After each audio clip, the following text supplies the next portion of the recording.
अगर मैं आपसे कहूं कि 2030 तक गुरुग्राम की प्रीमियम सोसाइटियों में 80,000 रुपए से 1 लाख रुपए महीना किराया आम बात हो सकता है, तो क्या आप यकीन करेंगे?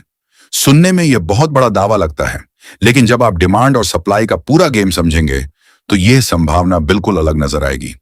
सबसे पहले एक बात, किसी भी इंसान को खुद को कभी एक्सपर्ट नहीं मानना चाहिए। जिस दिन आपको लगने लगे कि आपको सब कुछ पता है, उसी दिन सीखना बंद हो जाता है। इसलिए मैं भी लगातार मार्केट को डेटा, ग्राउंड रिपोर्ट और लोगों से बात करके समझने की कोशिश करता हूं।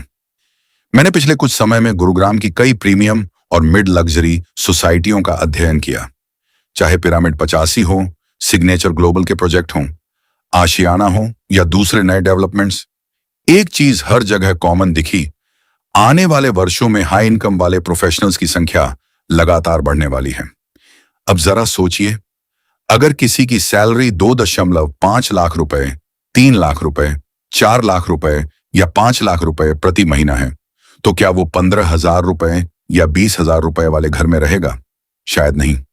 ऐसे लोग बेहतर लोकेशन, बेहतर लाइफस्टाइल, अच्छी सिक्योरिटी, क्लब, स्कूल और ऑफिस कनेक्टिविटी वाली सोसाइटी ढूंढते हैं।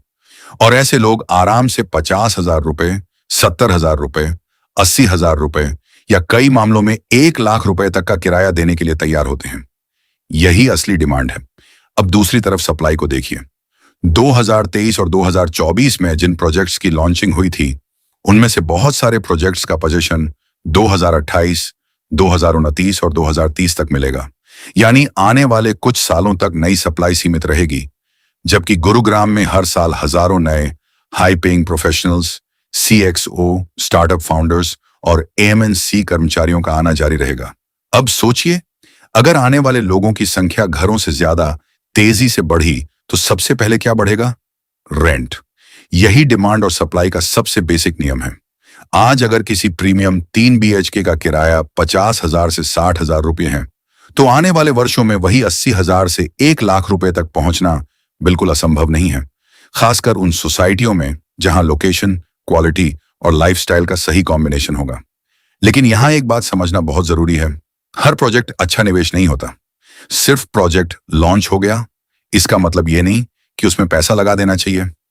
आपको डेवलपर की क्वालिटी, लोकेशन, भविष्य की supply, infrastructure, metro, office hub और किराए की वास्तविक डिमांड, इन सब चीजों का विश्लेषण करना होगा।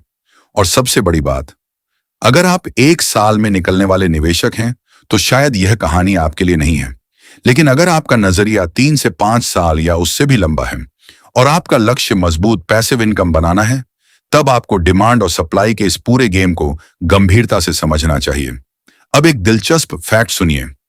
गुरुग्राम भारत का सबसे बड़ा प्राइवेट ऑफिस मार्केट बन चुका है। हर साल लाखों वर्ग फुट नए ऑफिस स्पेस जोड़ रहे हैं और जैसे जैसे नई कंपनियां, global capability centres, GCCs, startups और मल्टीनेशनल्स यहां विस्तार करेंगी, वैसे वैसे उच्च आय वाले कर्मचारियों की संख्या भी बढ़ेगी। अगर उसी रफ्तार से क्वालिटी हाउसिंग नहीं बढ़ी, तो रेंट पर दबाव बनना स्वाभाविक है। इसीलिए अगली बार जब कोई कहे कि रेंट इतना कैसे बढ़ सकता है, तो सिर्फ प्राइस मत देखिए, डिमांड और सप्लाई का पूरा खेल देखिए। अगर आपको गुरुग्राम रियल एस्टेट की ऐसी ही डेटा बेस्ड, बिना हाइप वाली और डीप रिसर्च वाली वीडियो पसंद आती है, तो ब्रिक एंड बियॉन्ड को अभी सब्सक्राइब कीजिए और कमेंट में जरूर बताइए, क्या आपको लगता है कि 2030 तक गुरुग्राम की प्रीमियम सोसाइटियों में 1 लाख रुपए महीना किराया आम बात बन जाएगा?